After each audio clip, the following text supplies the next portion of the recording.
देखेंगे। अपलाचिन ट्रेल के 1000 फुट नीचे बनी गुफा में 2 खोजकर्ता पहुंच जाते हैं और हजारों साल से बंद पड़ी इस गुफा का दरवाजा खोल देते हैं। फिर यहाँ से चमगादड़ जैसे दिखने वाले क्रिएचर निकलते हैं जो इन दोनों को तो मारते ही हैं, साथ ही साथ आसपास के इलाके में भी आतंक मचा देते हैं। इस मूवी का नाम है द साइलेंस और क्यों है ये आपको आगे पता चलेगा।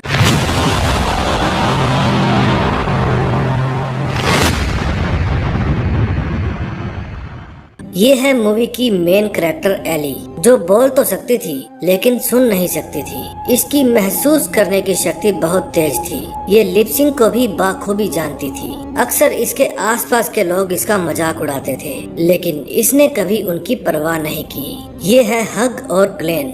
हग एली के फादर हैं और ग्लेन उनका पड़ोसी। ये हग के बचपन का दोस्त है। ग्लेन की खुद की कोई फैमिली नहीं है, लेकिन वो हग की फैमिली को ही अपनी फैमिली मानता है। ये है एली की मॉम और उसकी ग्रैंडमदर। ग्रैंडमदर दमे की मरीज है। ये सिगरेट भी खूब पीती है। ये है एली का छोटा भाई। एली का एक बॉयफ्रेंड भी है जिसका नाम रोब है। ये दोनों एक दूसरे को बहुत पसंद करते हैं। इनके घर में एक डॉग भी था जो एली को बहुत प्यार करता था। कहते हैं कि कुत्तों को आने वाले खतरे का पहले से ही अंदाजा हो जाता है। एली देखती है कि उसके डॉग के रोंगटे खड़े थे। उस रात घर के ऊपर से बार बार मिलिट्री हेलीकॉप्टर भी आ जा रहे थे। उस रात एली का बॉयफ्रेंड रोब उसे एक वीडियो भेजता है जिसमें एक जगह बहुत अजीब से चमगादड़ देखे गए थे। रात को जब एली सो रही थी तो 3 बजे उसकी मॉम आकर उसे उठाती है और कहती है कि यहाँ कुछ तो हो रहा है। वो बाहर जाकर देखती है तो सभी चिंता में थे।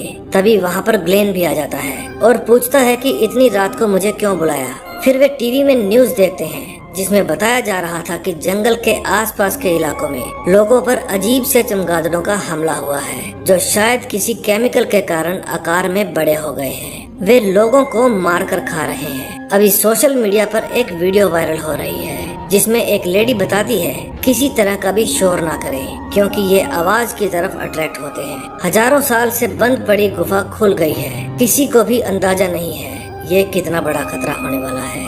फिर हग और ग्लेन देखते हैं उनके घर के ऊपर से लड़ाकू विमान जा रहे थे। फिर हग घर के अंदर आकर कहता है हर वो चीज जो शोर करती है उसे साइलेंट कर दो, कोई घर से बाहर नहीं जाएगा। लेकिन एली कहती है अगर हम इस इलाके से ही बाहर चले जाएं तो बस फिर क्या था। वहाँ से निकलने की तैयारी शुरू हो जाती है।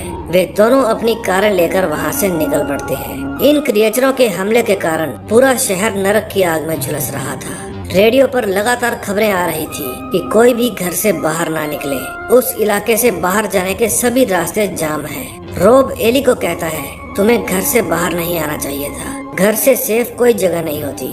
फिर वे एक गैस स्टेशन पर फ्यूल भरवाने के लिए रुकते हैं। एली अपने कुत्ते को बाथरूम करवाने के लिए कार से नीचे उतारती है। तभी वहाँ पर एक आदमी गन लेकर आता है और उन्हें कहता है कि मुझे तुम्हारी कार की चाबी चाहिए। हग उसे कार की चाबी देने ही वाला था कि ग्लेन आकर उसके पाँव में गोली मार देता है। फिर वे सब जाने लगते हैं। वो आदमी कहता है कि प्लीज मुझे अकेला छोड़कर मत जाओ वरना ये मुझे खा जाएंगे। अब चलते चलते सुबह हो जाती है और जिसका डर था वही होता है। वे जाम में फंस जाते हैं। फिर ग्लेन कहता है कि मैं एक रास्ता जानता हूँ, हम वहाँ से जाएंगे, तुम लोग बस मेरे पीछे पीछे आओ। वो रास्ता बहुत ही खराब था। तभी अचानक से उनकी कार के आगे हिरन आ जाते हैं। उनको बचाने के चक्कर में ग्लेन की कार पलट जाती है। फिर हग और उसकी वाइफ उसे बचाने के लिए नीचे जाते हैं। ग्लेन कहता है कि मेरा पाँव बुरी तरह से फंसा हुआ है, तुम लोग क्रिएचर्स के आने से पहले यहाँ से चले जाओ। लेकिन हग कहता है कि मैं तुम्हें छोड़कर नहीं जाऊंगा। हग दरवाजा खोलने की भी कोशिश करता है लेकिन वो नहीं खुलता। फिर ग्लेन कहता है कि अगर तुम यहाँ से नहीं गए तो मैं खुद को गोली मार लूंगा, तुम जाओ और अगर हो सके तो मेरे लिए हेल्प भेज देना। फिर हग सभी को गाड़ी में बैठने के लिए कहता है। एली देखती है कि उसके कुत्ते के रोंगटे फिर से खड़े हो गए। फिर एली कहती है कि गाड़ी बंद कर दो, कोई आवाज मत करो। लेकिन उनका डॉग लगातार भौंके जा रहा था और उसकी आवाज सुनकर वहाँ पर बहुत सारे क्रिएचर आ जाते हैं। उनकी चिल्लाने की आवाज ग्लेन को सुनाई देती है। फिर ग्लेन फायर करता है ताकि वे सभी क्रिएचर उसकी तरफ आ जाएं। गन की आवाज सुनकर वे सभी क्रिएचर ग्लेन की तरफ चले जाते हैं और उसे खा जाते हैं। लेकिन एली का डॉग अभी भी चुप नहीं कर रहा था, लगातार भौंके जा रहा था। इससे पहले कि वे सभी क्रिएचर उसकी आवाज सुनकर वापस उनकी तरफ आते, हग डॉग को कार से बाहर निकाल देता है। कभी कभी अपनों को बचाने के लिए जिंदगी में कड़े फैसले लेने पड़ते हैं। फिर वे सभी लोग घंटों तक शांत बैठे रहते हैं। वे ना तो आगे बढ़ सकते थे और ना ही यहीं पर बैठे रह सकते थे। उन्हें खुद नहीं पता था कि आगे क्या करना है। फिर हग इशारा करके कहता है, मैं बाहर जाकर देखता हूँ, और चुपके से बिना आवाज किए वो कार से बाहर आ जाता है। लेकिन तभी ग्रैंड मदर की खांसी छिड़ जाती है। हग की जान गले में अटक जाती है। एक क्रिएचर उनकी कार के ऊपर आकर बैठ जाता है और अंदर घुसने की कोशिश करने लगता है। फिर हग पास में पड़ा हुआ स्टील रिंग स्पैनर उठाता है और उसे दूर फेंक देता है। उसकी आवाज सुनकर क्रिएचर उसके पास जाता है और उसे खाने की कोशिश करता है और बाद में वहाँ से उड़ जाता है। फिर हग वापस कार के अंदर जाता है और सबको कहता है कि हमें अंधेरा होने से पहले शेल्टर तक पहुंचना होगा। फिर वो अपनी मोम से लाइटर लेता है और अपने दोस्त ग्लेन की कार में आग लगा देता है ताकि अगर वो तड़प रहा हो तो उसको मुक्ति मिल जाए और क्रिएचर्स का ध्यान भटक जाए। फिर वे सब पैदल जंगल की तरफ बढ़ने लगते हैं। दोस्तों, आपको क्या लगता है, इनका अपने घर से बाहर निकलने का आइडिया सही था या गलत? कमेंट में जरूर बताना और चैनल को सब्सक्राइब कर लेना। इस जंगल से दूर जाने के चक्कर में अब ये जंगल के अंदर ही पहुंच गए थे। अब शायद इन लोगों को भी महसूस हो गया था कि उन्होंने बहुत बड़ी गलती कर ली है। तभी उस चवन्नी को एक घर दिखता है और वे सभी उस घर की तरफ बढ़ने लगते हैं। वहाँ पहुँचते पहुँचते पूरी तरह से अंधेरा हो जाता है। देखने में तो ये घर बिल्कुल सेफ लग रहा था। फिर हग गेट खोलने की कोशिश करता है और गेट पर टंगी बेल के कारण शोर हो जाता है और वहाँ एक क्रिएचर आ जाता है। फिर अंदर से हाउस की ओनर भी आ जाती है। वो कहती है कि किसकी हिम्मत हुई है यहाँ आने की। बस फिर क्या था, उसकी आवाज सुनकर बहुत सारे क्रिएचर उस पर टूट पड़ते हैं। फिर उन्हें वहाँ पर एक छोटी सी टनल दिखाई देती है। वो शायद किसी डॉग वगैरह के लिए बनाई गई थी। हग कहता है कि पहले मैं अंदर जाकर देखूंगा। जब वो टनल के अंदर से क्रॉस कर रहा था तो वहाँ पर एक रैटल स्नेक भी था। हग सेफली अंदर पहुँच जाता है और घर की अच्छे से छानबीन करता है। घर में कोई भी नहीं था। फिर वो बाहर आकर सभी को इशारा करके अंदर आने को कहता है। जब सभी लोग टनल क्रॉस कर रहे थे उस समय उन्हें रैटल स्नेक दिख जाता है और सभी चिल्लाने लगते हैं। फिर उनकी आवाज सुनकर क्रिएचर उन पर हमला कर देते हैं। एक क्रिएचर उस सांप को मार देता है और कुछ क्रिएचर ग्रैंड मदर के पांव पर खा जाते हैं। फिर हग अंदर पड़ी क्रैशर मशीन चलाता है। फिर वहाँ आसपास जितने भी क्रिएचर होते हैं वे सब उसकी आवाज सुनकर उस मशीन के अंदर चले आते हैं और क्रैश हो जाते हैं। अंदर जाकर वे दादी के पांव को चेक करते हैं। वहाँ बहुत बड़ा घाव हो गया था और इस घाव पर लगाने के लिए उनके पास कोई भी दवा या बैंडेज नहीं थी। फिर सब लोग सो जाते हैं। एली रोब के पास वीडियो कॉल करती है। रोब ट्रबल में था। वो बताता है कि उसकी फैमिली मारी गई है। तभी कॉल डिस्कनेक्ट हो जाती है और एली रोने लगती है। अगले दिन हग अपने बेटे को देने के लिए डंडे का एक नुकीला भाला बना देता है ताकि उससे वो खुद की रक्षा कर सके। कैली ग्रैंडमा के जख्म को देखती है जो पहले से ज्यादा खराब हो चुका था। फिर कैली हग और एली को बताती है कि बिना एंटीबायोटिक इन्फेक्शन फैलता जा रहा है। मैंने घर में हर जगह ढूंढ लिया लेकिन कहीं भी कोई दवा नहीं मिली। बिना दवा के वो ज्यादा समय जिंदा नहीं रह पाएंगी। फिर हग अपनी वाइफ को एक गन देकर एली को अपने साथ ले जाता है ताकि वे कहीं से एंटीबायोटिक का जुगाड़ कर सके।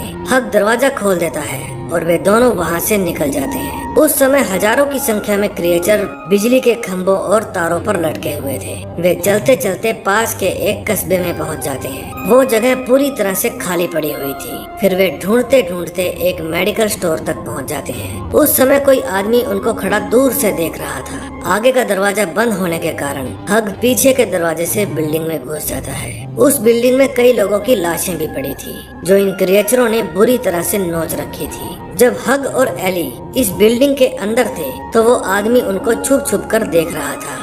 एली देखती है कि ये क्रिएचर जिनको भी खाते हैं उनके अंदर अपने अंडे छोड़ देते हैं ताकि वहाँ से और क्रिएचर पैदा हो सके। फिर एली से थोड़ा शोर हो जाता है और वहाँ क्रिएचर आ जाते हैं। वहाँ से बच निकलने का कोई भी चांस नहीं था। तभी एली की नजर वहाँ ऊपर लगे फायर डिटेक्टिव अलार्म पर पड़ती है। हग एली को पास में पड़ा हुआ मॉब पकड़ाने के लिए कहता है और उसमें आग लगाकर फायर अलार्म ऑन कर देता है। जब अलार्म बजते हैं तो वे दोनों उसकी आड़ में बच निकलते हैं। जब वे बाहर जाते हैं तो वो आदमी उनके पास आता है और उन दोनों को अपना ग्रुप ज्वाइन करने के लिए कहता है।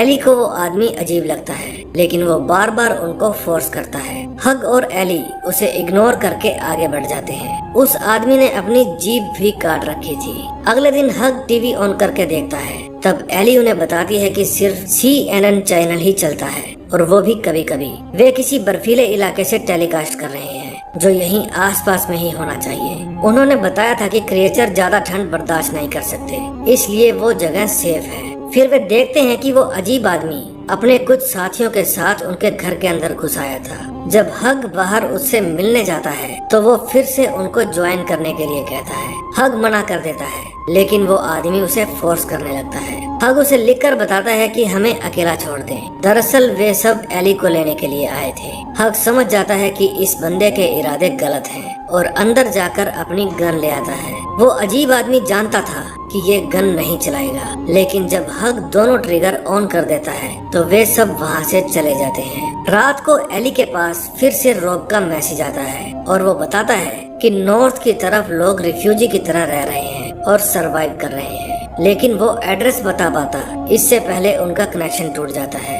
अब रात हो जाती है और सब लोग सो जाते हैं। तभी हग की आंख खुलती है और उसे महसूस होता है जैसे कोई बाहर खड़ा है। वो चौकन्ना हो जाता है। फिर गेट पर हल्की सी नोक होती है। जब हग बाहर देखता है तो वहाँ एक लड़की खड़ी थी जो बिल्कुल अकेली थी। फिर वे सब उसे घर के अंदर ले आते हैं। वे उससे पूछते हैं कि तुम कौन हो और कहाँ से आई हो, लेकिन उसकी भी जीभ कटी हुई थी। तभी एली की आंख खुल जाती है और वो देखती है कि बाहर शीशे के ऊपर एक फोन चिपका हुआ है और उस लड़की के भी पेट के ऊपर बहुत सारे फोन बंधे हुए थे। तभी अचानक से उन सभी फोन में अलार्म बजने लगते हैं और उसकी आवाज सुनकर क्रिएचर उन पर हमला कर देते हैं। फिर वे सभी फोन को इकट्ठा करके पानी में डाल देते हैं। अब सभी फोन बंद हो चुके थे और घर में शांति हो जाती है, लेकिन तभी बाहर खड़े लोग घर की खिड़की को तोड़कर उसके अंदर एक फोन फेंक देते हैं, जिससे क्रिएचर घर के अंदर घुसना शुरू हो जाते हैं। सब लोग अपनी अपनी जान बचाने में लगे थे। वो छोटी लड़की दरवाजा खोल देती है और वे गुंडे घर के अंदर आकर एली को उठाकर बाहर ले जाते हैं। फिर ग्रैंड मदर उनके पीछे पीछे बाहर जाती है। वो उन सबको धक्का देकर गिरा देती है और एली को वहाँ से भगा देती है। फिर ग्रैंड मदर जोर से चिल्लाती है और उसकी आवाज सुनकर वहाँ पर क्रिएचर आ जाते हैं। वे उन सब पर हमला कर देते हैं, लेकिन तभी वहाँ और गुंडे आ जाते हैं और एली को फिर से पकड़ लेते हैं। वे हग की तरफ चुप रहने का इशारा करते हैं और वहाँ से चले जाते हैं, लेकिन एली की फैमिली इतनी आसानी से कहाँ उन्हें एली को ले जाने दे सकती थी। वे आकर उन सब पर हथियारों से हमला करते हैं और उन सबको मार देते हैं। वे उनके साथ आई लड़की और उसकी माँ को नहीं मारते, क्योंकि उन्हें पता था कि उन दोनों को इन लोगों ने जबरदस्ती अपने साथ रखा हुआ है। फिर वे सब अपने अपने रास्ते चले जाते हैं। अब वे कई दिनों से चलते ही जा रहे थे और चलते चलते बर्फीले इलाके में पहुंच जाते हैं। अब उन्हें वो जगह मिल जाती है जिसके बारे में रोब ने उन्हें बताया था। रोब भी वहीं कहीं आसपास में ही था। एक बार तो कुछ समय के लिए इनकी जान बच गई थी, लेकिन एक दिन ऐसा आएगा जब क्रिएचर को भी धीरे धीरे ठंड में रहने की आदत पड़ जाएगी, लेकिन तब तक इन सर्वाइवर्स को भी साइलेंट रहने की आदत पड़ चुकी होगी। अब बस देखना ये है कि क्रिएचर्स इंसानों को पहले खत्म करते हैं या इंसान क्रिएचर्स को। दोस्तों, मुझे लगता है कि मूवी का सेकंड पार्ट जरूर आएगा और जैसे ही आया मैं आपके लिए एक्सप्लेन करके जरूर लेकर आऊंगा। मूवी अच्छी लगी हो तो प्लीज वीडियो को लाइक करें और चैनल को सब्सक्राइब करें। हम मिलेंगे नए दिन नई वीडियो के साथ। तब तक के लिए